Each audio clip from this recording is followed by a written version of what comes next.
Coffee Talk is brought to you by Full Sail University.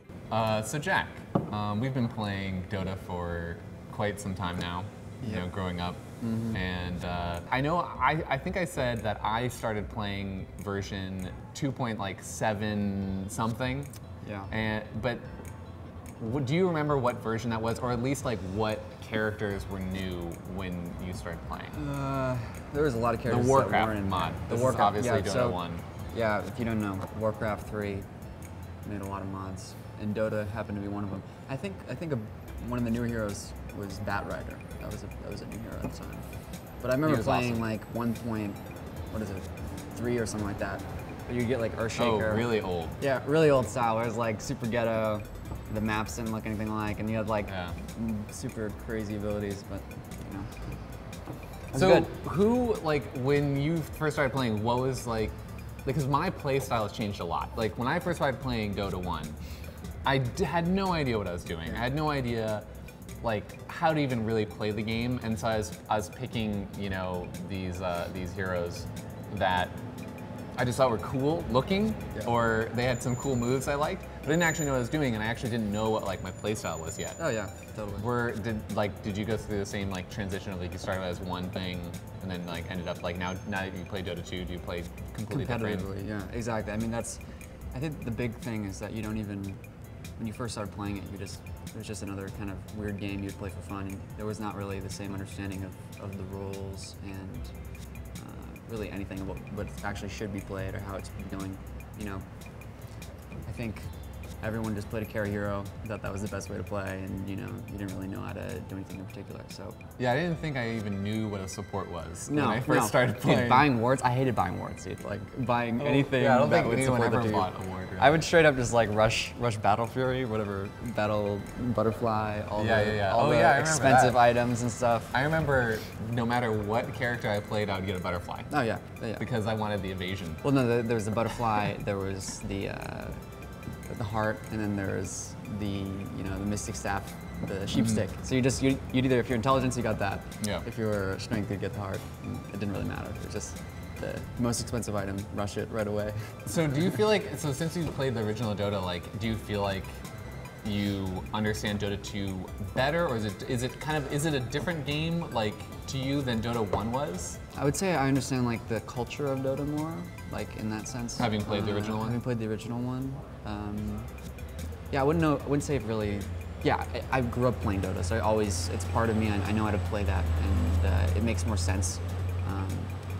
But I couldn't say like Dota 1 really helped me play better in Dota 2. I would say it's more of just kind of interesting to have that background and kind of know where it came from, because a lot of people don't really know the value of Warcraft 3 mods in general. I mean, like so many great games came out of like tower defense and all kinds of stuff. Like we've so many modern games come out of Warcraft 3 mods. And you just kind of take it for granted. But we were even the whole time we're like, this game has to be made. You're professional. It's like so ghetto. Your graphics are kind of getting old, and no one really took advantage of it for a while. But thank God Valve did. And then, but also there's Han in League of Legends, though, that came before Dota 2.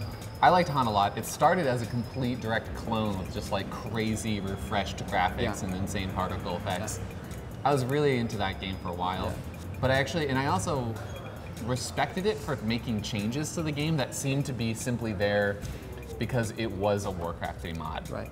Like the Secret Shop. And actually it's funny, like in this, we have a huge debate about this. I think the Secret Shop is the dumbest thing in the world. I think it's, well, that's because there's no point to have it. It's inconvenient. It's great to have a shop up there so I can go buy stuff. But for me to only be able to get certain items from that Secret Shop, I don't understand why that's there as a mechanic. I know the argument in that sense. It does go both ways in many ways, because Han took it out. And I was like, oh, that's cool. They did at the end. They had it for a while. They did, because it was a complete clone, and then they started making changes to make it more the same thing. They're just trying to improve it. They changed the heroes for that same reason.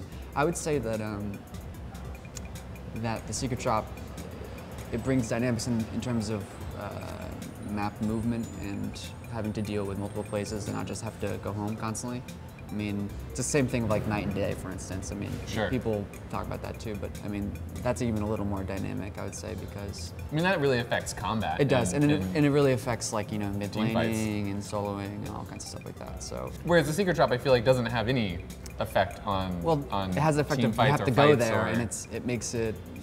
You don't have to know. You but can it makes send a courier though. No, but that's the thing is, but it makes your courier has to go out. It means the courier can die. It means you have to go out there. It means you can die. It's about ganking. It brings in. I mean, I guess if it was it gone, makes- then couriers just wouldn't die Oh nearly yeah, as often. no. I If don't you look know. at look at the last international, for instance, and like Cloud9 had like this crazy most courier denies out of any team by far, and a lot of that was because of like support bounty hunter like waiting outside the secret shop and stuff like that.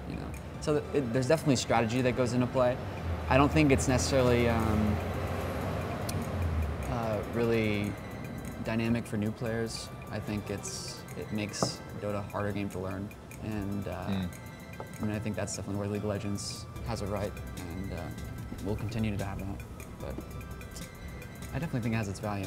Yeah, no, I mean, I get it, and it's fine that it's there, but I don't know. I really respect Han for thinking about all the different elements of Dota and really asking the question of like, does this make the game better? Right. Or is this just a result of it being like a Warcraft free mod or whatever? Right.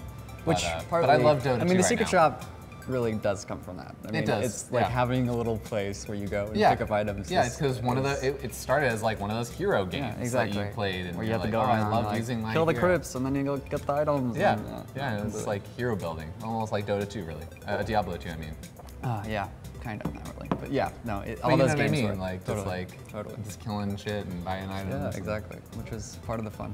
But yeah, but Dota 2 is great now. I think it's awesome. No, it's a really special game, and it's the best MOBA. If you're interested in a future in the video game industry, you should look into Full Sail University. Full Sail University has offered game programs for more than a decade, and graduates have worked on titles such as Grand Theft Auto 5, the Call of Duty series, Assassin's Creed 4, and many more. Full Sail students receive a laptop along with game industry software at a deep institutional discount. It's not just game development either. Full Sail University also offers a variety of campus and online degrees in fields related to the entire media and entertainment industry. Visit fullsail.edu/rev3games to learn more. Hey guys, Nick here for Rev3 Games, and I'm joined by Trisha Hirschberger from SourceFed. Hi guys! We got the chance last week to go check out a really big chunk of The Sims 4. As big of a chunk as you can get, really. Yeah. I mean, we had like, what, 6.5 hours Yeah, to play from the game? 10:30 a.m. to 5 p.m. we went over to EA and just sat down and played a pretty open, pretty complete